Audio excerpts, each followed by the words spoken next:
I don't know about you guys, but when I saw this headline 3 hours ago, GameStop down after warrant dividend and index removal, I had a moment of panic and I went over to Market Screener and plugged in GameStop, and oh my gosh, over 30 indexes, including the S&P and Russell, many of them dropping GameStop. And then I took a deep breath and read a little bit slower. It is the GameStop warrants that have been dropped from all of these indexes.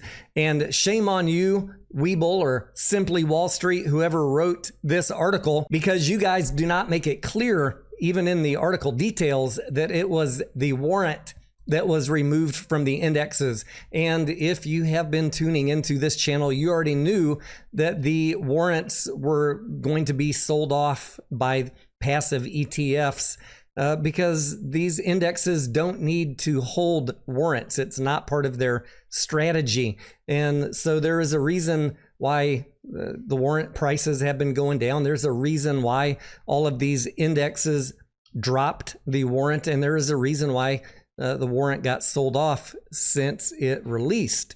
We have gone over that, I think, more than adequately and prepped you guys mentally for that.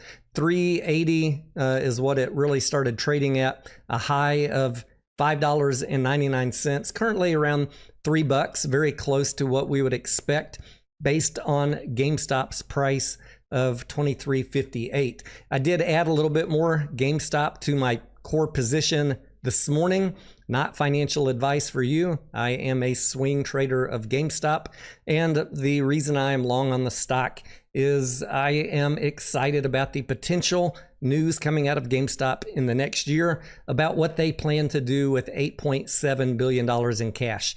I do not give them any credit for the cash sitting there. GameStop is overvalued even with that cash.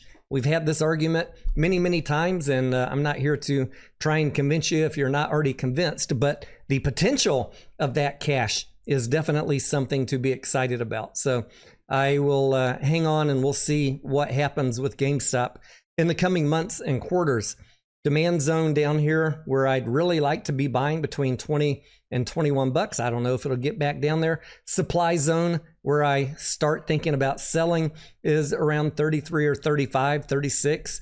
I don't have a firm sell in place up there. That is where I start looking what is going on, what is driving the price up there, and then I start making some decisions. Sell, lighten up position, or hold because the news and the catalyst is so good that I'm convinced it might go higher. Anyways, if you are seeing these headlines from Simply Wall Street, Webull, or other news sources talking about GameStop being dropped from the indexes, it's just the warrants. And this was actually totally forecasted and expected, predicted, if you've been tuning here into the channel. Oh, and by the way, the video thumbnail, S&P 500. The S&P 500 market cap requirement is $22.7 billion. If I'm not mistaken, GameStop is sitting right now at $10.6 billion. So it would need to double in price and hold that. And, you know, that is not a cornerstone thesis of my channel or my investment in GameStop.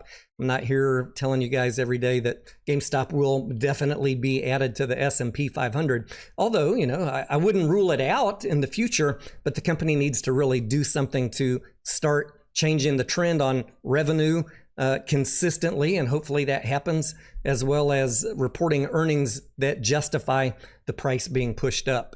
And when we get some updates from management about what they plan to do with that money, it is my hope that they have invested it such that they can transform earnings and we can really revalue GameStop at a higher price point. Let's give Ryan Cohen time to cook and see what he comes up with. Thank you for tuning in today. If you have any questions or comments, drop them down below. Hit the subscribe button if you are new here.